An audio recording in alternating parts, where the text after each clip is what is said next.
I love Saints Row the Third. I love Gat Out of Hell. I love Saint Rose. There was a point in time where I would have told you I prefer Saint Rose over GTA, but then I came to my senses. But I still love Saint Row though. Okay, real talk. Look, hot take. I personally loved Cyberpunk when it first released with all the glitches and everything, because the glitches were so hilarious. I don't know. I had a fun time, okay? There was this one part where the bartender lady that you're supposed to talk to at the beginning of the game, she leaned forward on her bar table and she fell through and died. I was just like, what the fuck? I just moved shit with my mind. I just keep hearing I. I just moved shit. Was that in the game? There's no way that was in the game. Just moved shit with my mind. I just keep hearing I. That nigga sounds like he was on a Zoom call when he recorded. That's what he really sounded like in the game. Racist against rappers, they all look the same to him. They used to beg him not to egg him on Halloween. You told him holler back with the suede Pumas, dollar green. Nah, I mean, heat it up till the temperature tarball. Y'all just gawk like gargoyle. Before we begin, let it be known. I'm a bit of a gamer, you know what I'm saying? Just for a little Easter egg in case you want to check out the gaming channel, the next game that I'm finna start playing is going to be this, Spec Ops The Line. You know, I used to think this was a Call of Duty game. I'm a gamer, I'm a nerd, you know how it is, bro. You've seen. I feel like at this point, if you're coming across this channel, you could take one look at me and tell that I'm a nerd. Save your comments to yourself, please. 7 games so bad they killed their own studios by JoshLevelsUp. Shout out to JoshLevelsUp. We love small content creators. Not okay. Why was I about to read the subtitle like he's not speaking? Fuck. Not every game is destined for greatness. Some rise to legendary status while others crash and burn, taking Concord was crazy. Man, I don't think I've seen a single screenshot of gameplay of Concord. Entire studios down with them. With my freaking mind! What the fuck who was this? Okay, low-key, I kind of want to play a bad game for the gaming channel, because I think it'll be funny. Wait, what? And burn, taking entire studios down with them. Be your own boss, toast your lonely waffle. With my freaking mind! Oh my god, was that Back for Blood? Today, we're diving into the biggest gaming failures that didn't just flop, they killed their own studios. From the downfall of Volition to the tragic missteps of Arcane Austin, these are the games that sealed the fate of those studios. So, let's get started. Let's start with a game from Volition that once stood for I heard this was terrible. Chaotic, over-the-top fun. Saints Row. The origin of Saints Row can be traced back to a bold design. I love Saints Row the Third. I love Gat Out of Hell. I love Saint Rose. There was a point in time where I would have told you I prefer Saint Rose over GTA, but then I came to my senses. But I still love Saint Row though. An exercise of Volition where staff were pitching ideas for new games. Yeah. One of those concepts combined a first-person shooter with a gang simulator. A pitch featuring NWA's F the Police caught THQ's attention, leading to the game's development. Initially titled Bling Bling, the project did face some significant challenges. People were very nervous about what we were doing there. I think some of them were probably worried, someone's going to throw bricks through my window or something like that. It was an interesting struggle. There were people who were not happy with what we were making there. I mean, on the team. It's crazy to think about how times were so different back then, because this is back when people swore up and down video games directly led to violence. Now we understand that it's just violent niggas lead the violence. You know what I'm saying? There's still a couple of old heads that still will say video games lead the violence though. It pisses me off every time, but you know what I'm saying? I just gotta let them ride. Did not want to make that game. Did not want to even be associated with that game. However, the game, renamed Saints Row, launched in 2006, delivering an open world experience with innovative mechanics. This is 2006. This looks pretty good for 2006. Became a commercial success, paving the way for Saints Row 2, which cemented the franchise's iconic identity with its edgy humor and sandbox gameplay. Yeah, and then Saints Row the Third. I think Saints Row the Third was the best. However, the 2002 reboot failed to capture the former magic of the series, plagued by technical issues, outdated mechanics, and uninspired writing, and honestly delivered an experience that felt nothing like the previous franchise. The reboot setting Santo Ileso felt lifeless compared to the earlier games, and while the developers tried to balance drama and comedy, the game's tone just ultimately didn't land. Wallow in your own failure. Saints Row's razor-sharp humor and crazy design choices were diluted, and the attempt to sanitize the game for a broader audience really just alienated. You can't sanitize Saints Row. That's crazy. You literally can run around with a giant dildo bat. You know what I'm saying? Like, what are we talking about? Sanitize Saints Row. Oh my god, I'm so glad I never played this game. The core So glad I didn't play this reboot. fans who came to expect the chaos and edginess of those earlier titles. Bugs and performance problems plagued Saints. Oh my god. Okay, real talk. Look, hot take. I personally loved Cyberpunk when it first released with all the glitches and everything, because the glitches were so hilarious. I don't know. I had a fun time, okay? There was this one part where the bartender lady that you're supposed to talk to at the beginning of the game, she leaned forward on her bar table and she fell through and died. I was just like, what the fuck? I laughed so I was so confused. If I can find it, there's a clip I have. It's on my no, it's on my PS4. I ain't hooking up my PS4. I'm good. It's on my PS4. There's a clip of me driving on a road, and then I just suddenly fall straight through the road and just explode, bro. It was crazy. Row's launch, with some describing the experience as barely playable. What? See, stop. I want stuff like that to happen just because it would be funny, bro. On these issues, the gameplay mechanics were I wouldn't pay money for this game, though. You're crazy. just outdated and clunky. Though the game performed adequately in terms of pre-order sales, the steep drop-off in the weeks following the release spelled a quick end to the beloved Saints Row franchise. The failure of the Saints Row reboot proved to be the final nail in the coffin for Volition. After years of declining success, I just don't like how the HUD looks. It don't really looks like it doesn't really look like a Saints Row like HUD. Embracer Group transferred the studio to Gearbox Entertainment. It sure reminds me of Deathloop. Despite efforts to leverage Gearbox's resources, Volition was unable to recover, and the studio officially shut its doors on August 31st. What? I didn't know Volition actually shut them. I mean, it's called killed their own studio, so 2023. Next up is Forspoken and Luminous Productions. that's what this game is called. I've seen this before. Like, I've seen this game, but I actually ain't watch it. Forspoken was meant to be a bold statement, a game that showcased cutting-edge technology and narrative-driven gameplay, all powered by the ambitious Luminous Productions, the studio born from the team behind Final Fantasy XV. Instead, it became a cautionary tale about overpromising and underdelivering. Forspoken aimed to dazzle with fluid traversal, magical combat, and a fantastical story centered on Frey Holland, a young New Yorker thrust into the magical world. She got a weird shaped head, bro. She remind me of Lily Sings. And a fantastical story centered on Frey Holland, a young New Yorker thrust into the magical world of Athia. However, the game's core strengths were overshadowed by significant weaknesses. Forspoken had a great parkour system which made exploring the open world exhilarating. However, the world was empty and lifeless, meaning that Damn, so there was no point. So there was no point in exploring. there was little to really truly explore, and combat was unfortunately repetitive and underwhelming, failing to offer the depth or excitement that many expected. And the story never really evolved into anything engaging, and the game's dialogue was often criticized for being awkward and poorly written. I just moved shit with my mind. I just keep hearing I. I just moved shit. Was that in the game? There's no way that was in the game. Just moved shit with my mind. I just keep hearing I. That nigga sounds like he was on a Zoom call when he recorded.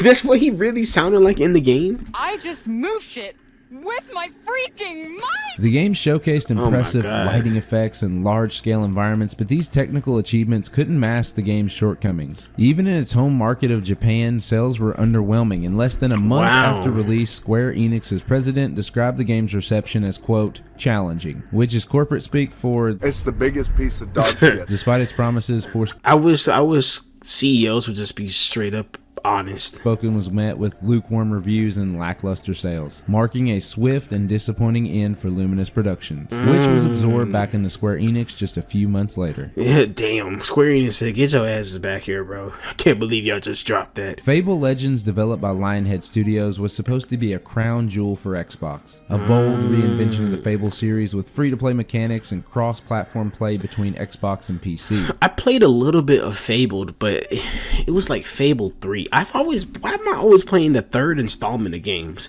I'm pretty sure it was Fable 3. It was on 360 when I played it, bro. I don't remember much about it. I might have to tap back in. That might be the next Xbox 360 game I buy. However, unlike the other games on this list, Fable Legends was never released. But what went wrong? What? Lionhead Studios was founded back in the late 1990s and became a renowned British game developer. They were most known from their massive success with Fable, a beloved RPG franchise. Despite their success, they still struggled financially, so in 2006, Lionhead was acquired by Microsoft. The Fable franchise continued to be Yeah, see, Fable 3. Yeah, that's the one I played.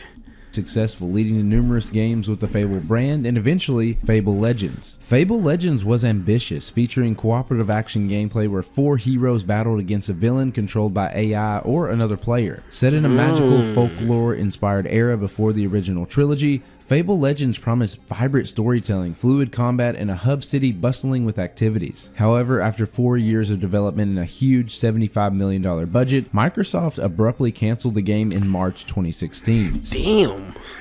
It was that ass? Golly. Sealing the fate of Lionhead Studios, which closed a month later. At the heart of the failure That's was crazy. a disconnect between Lionhead's creative DNA and Microsoft's changing priorities. Known for quirky single-player adventures, Lionhead was pushed into creating a live-service, multiplayer-focused game, a significant departure from what made the studio beloved. The free-to-play model combined with the demand for an always-online experience alienated many of the players that just wanted an engaging single-player experience. Yeah, I don't really like always online. Like, if I can't play my games offline, bro, like, it pisses me off.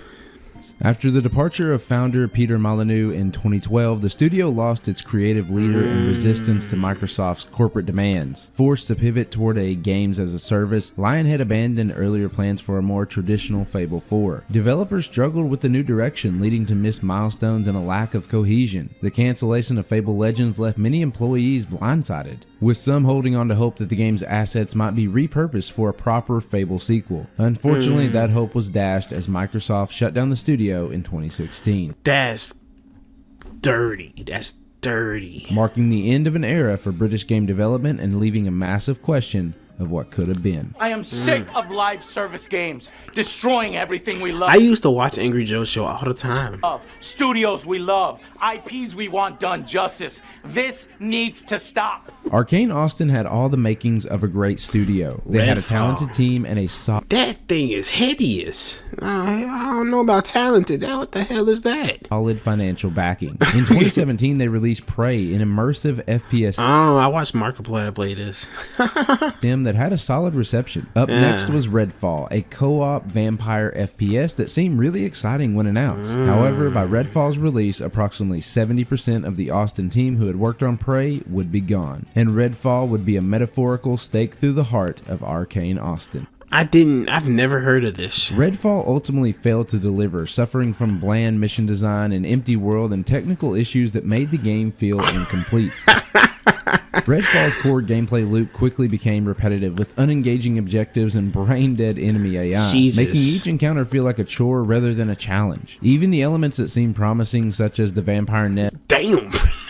You slumped their ass. and character abilities, lacked depth and variety, and the story was largely forgettable, relying on static images rather than engaging cutscenes or interactive storytelling. At its worst, Redfall felt like a game that had been rushed out the door, devoid of the polish and creative spark that had once defined Arcane's best work. That shit look goofy as hell. Damn, what the fuck? Or devoid of the polish and creative spark That thing looks goofy as hell, just floating like that. that had once defined Arcane's Like a Minecraft character in creative mode. best work. But it was the game's technical problems that cemented its reputation as a failure. From broken animations and persistent bugs to poor What? performance even on high-end hardware. Redfall launched in a state that made it nearly unplayable for most. Some Oh yeah, that would totally happen to me. Get stuck in between two trees. I'm the type of dude, I like to wander, and I don't ever walk on the straight path that the game like is kind of hinting at you to do. If it's an open world, bro, I'm gonna take the most obnoxious path possible, bro. You know what I'm saying? When I played Skyrim, when we were supposed to go to the Greybeards, my nigga, I tried to scale the side of the mountain. My first playthrough, I didn't walk up the path. I didn't walk past that bandit camp. And then I went past the giant. I ran around the giant and I tried to scale up the side of the mountain to go to the Greybeards. I don't know why I did that, bro. Enemies would come invincible, teammates would turn into floating weapons, and the final boss fight was so underwhelming that it basically summed up the game's creativity in a single fight. While Arcane Austin had originally planned to release additional content, those plans were scrapped when the game's disastrous reputation led Microsoft to shut down the studio. This don't even look like funny bad. Like, maybe if you had friends playing it, but it looks like it would just be kind of annoying to play if you played by yourself. You know what I'm saying? I got a limit to how bad I let games be before I say, okay, slow down. The cancellation of Redfall's DLC and the issuing of refunds underscored just how badly the game had failed both critically and commercially. If you're enjoying the video and want to see more content like this in the future, then consider shout out to JoshLevelsUp. Subscribing to the channel. It'd be greatly appreciated. Now, let's get back into it. The new Crafted Flats from Pizza Hut. 5 handcrafted recipes with more toppings, all for you. There's no reason not to get one. The future, then consider subscribing to the channel. It'd be greatly appreciated. Now, let's get back into it. The story of Dead Rising 4 and the closure of Capcom Dead Rising 4 was a flop. You know, I heard about it, but I didn't actually hear. Wow. I guess it was a flop. I didn't hear much about it, like, after it released. Vancouver is one of ambition, reinvention, and ultimately a series that lost its identity. I could never beat Dead Rising. Like, I don't know what about it. Just, I don't know. Because to be fair though, when I was playing Dead Rising, I was like 14, 13. Like, I didn't know what I was doing, bro. And it was just the idea of having like an overarching time limit. Just I don't know, playing that game just made me anxious, bro. Dead Rising series is a beloved action survival franchise known for its over-the-top zombie mayhem, creative weapon crafting, and sandbox style gameplay. I can never beat that stupid ass clown that was on that roller coaster in Dead Rising. Debuted in 2006 with Dead Rising, where photojournalist Frank West is trapped in a zombie-infested mall with a limited time window to uncover the outbreak's truth. No, those two dudes in the ATV in the outside of the mall, bro. Yeah, nah, that made me rage quit so many times, bro. Oh my god. The series evolved with new protagonists like Chuck Green and Nick Ramos. The gameplay was innovative and fun, with time-restricted gameplay adding tension and strategy, as well as its creative combat that allowed players to use anything as a weapon. The mix of dark humor, B-movie charm, and multiple endings made each playthrough exciting. It was truly... I didn't even know it had multiple endings. And yeah, nah, the time restricted gameplay was crazy, because missions would like appear and then it would like have a timer. So you had this much time left to actually start the mission, and that used to always get me anxious, bro. I was like, oh my god, I ain't got enough time to do this. A unique experience. Dead Rising 4 released in December 2016 and marked the return of iconic Frank West. It revisited the fictional town of Willamette, Colorado in a winter holiday setting. And while the game retained the series' hallmark open world design and encouraged players to explore and battle massive hordes of zombies, it abandoned core elements that fans love, like the timer system and story co-op. Despite some praise for its gameplay, many felt that Dead Rising 4 lacked the depth. I'm sorry if you keep seeing me swat. I got fruit flies in this house. I don't know what's going on. Charm and tension that had made the earlier entries so great. But the development of Dead Rising 4 was full of challenges. Originally conceived as a darker reboot inspired by The Last of Us, the project was scrapped mid-development by Capcom Japan, leading to a reboot that shifted the focus back to Frank West in a more comedic tone. However, the game struggled to resonate. It featured an uninspired story, bland replacements for the iconic psychopath bosses, and a lack of innovation. The decision to remove the timer system further alienated longtime fans, and by April 2017, Dead Rising 4 had sold less than 1 million units, far below Capcom's projection of 2 million, cementing its status as a commercial disappointment. The failure of Dead Rising 4 was the final blow for Capcom Vancouver, the studio behind the Dead Rising series since Dead Rising 2. Originally known as Blue Castle Games, the studio had enjoyed success with its early entries into the franchise. However, the studio faced increasing pressure to appeal to broader audiences, which led to creative compromises and a delusion of the series' identity. And then they dropped some dookie. Basically boils down to more suits, putting pressure on developers to make a more profitable game, but with less of the things that gamers and players actually love. Tell them suits to get into tell them suits to get onto the computer and develop. In 2018, after laying off 30% of its staff and canceling the development of the planned Dead Rising 5, Capcom shuttered the studio entirely. The closure marked the end of Capcom's North American development ambitions, with ongoing projects moved back to Japan. The story of Hayes and the downfall of free radical design is a tale of ambitious creativity colliding with commercial realities. I've never heard of Hayes. Released in May 2008 as a PlayStation 3 exclusive, Hayes was seen as the potential Halo killer, promising a... Alright, bro. Oh my god. There are so many games I wanted to so badly kill Halo. It's not gonna happen. It's just not gonna happen, bro. Gripping narrative. I'm looking at a copy of Halo Reach sitting right next to me right now. Of an innovative gameplay. Set in a dystopian future dominated by the Mantel Corporation, the game explored themes of corporate control, addiction, and the horrors of war through the lens of its protagonist, Shane Carpenter. Now, how well did it actually, like, execute these themes? As a Mantel soldier enhanced by the drug nectar, and later as a rebel fighting against the very system they once served. The concept was really interesting in theory, but the execution fell disastrously short. Hayes was plagued by a series of missteps. Initially planned as a multi-platform release, the game became a PlayStation 3 exclusive, a decision driven by Ubisoft that restricted the game's audience. Why am I not surprised that it was Ubisoft that made a stupid decision? Development delays only added to this pressure. While Free Radical's graphics engine showcased great technical features, it couldn't mask the game's flaws, which included weak gameplay mechanics, poor AI, and a lackluster 7-hour campaign. What was supposed to be a groundbreaking narrative with an anti-war message became a hollow experience riddled with bugs and uninspired design. Once praised You thought this was gonna kill Halo? You're crazy. for its potential, Hayes was quickly labeled a disappointment. And by 2014, it had secured a place on lists of the most disappointing games of its generation. The failure of Hayes had profound repercussions for Free Radical Design. Known for their critically acclaimed They made Time Splitters? Time Splitters series, the studio had built a What? reputation for fast-paced gameplay and innovative multiplayer modes. However, the commercial and critical disaster of Hayes, combined with the abrupt cancellation of Star Wars Battlefront 3, What? a nearly Legit incredible gamers don't know what they were robbed of. Why? I didn't know Star Wars Battlefront 3 got canceled.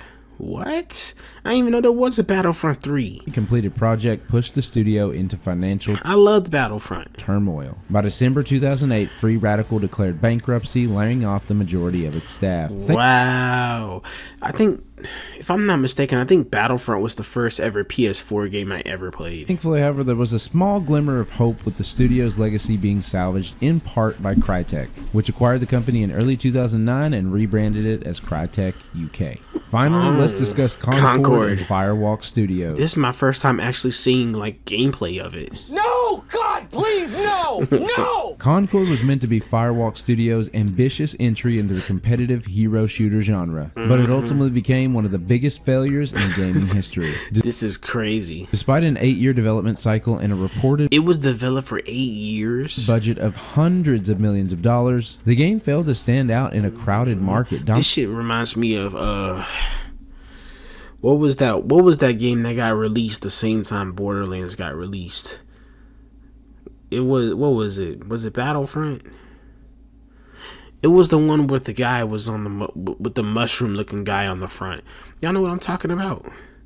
What was that? I can't remember that game. Dominated by free-to-play giants like Overwatch and Valorant. Its uninspired character roster, sluggish movement speed, and lackluster map design left many people just unimpressed. It received mixed or average reviews, with many pointing out that it felt outdated upon its release. The Well, like a strange mod of Destiny. game's $40 price tag worked against it as well, as many people didn't want to pay for a game that was already worse than free-to-play games that existed out there already. With abysmally low player numbers, never exceeding 700 concurrent users on Steam. What? That's crazy. Concord's launch was an absolute disaster. The game's commercial failure was swift and severe, leading Sony to take drastic action. Just 2 weeks after launch, Concord was shut down, with all copies refunded and its servers taken offline. Analysts pointed to Firewalk.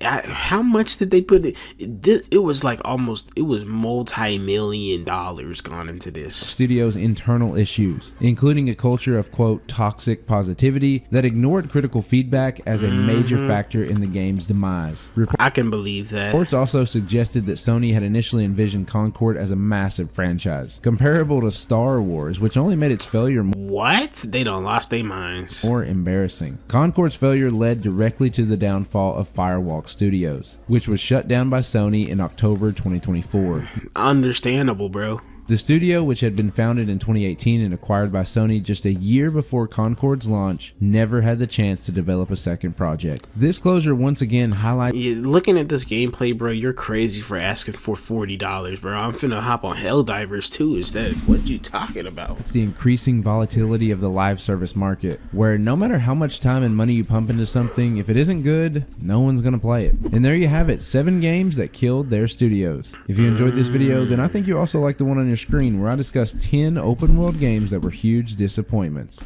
I do love me some open world games. I might check that out next. Hey, that was a good video, man. Josh levels up. You have a new subby. Okay. Alright, thank you for watching the video, man. Make sure you check out Josh's channel.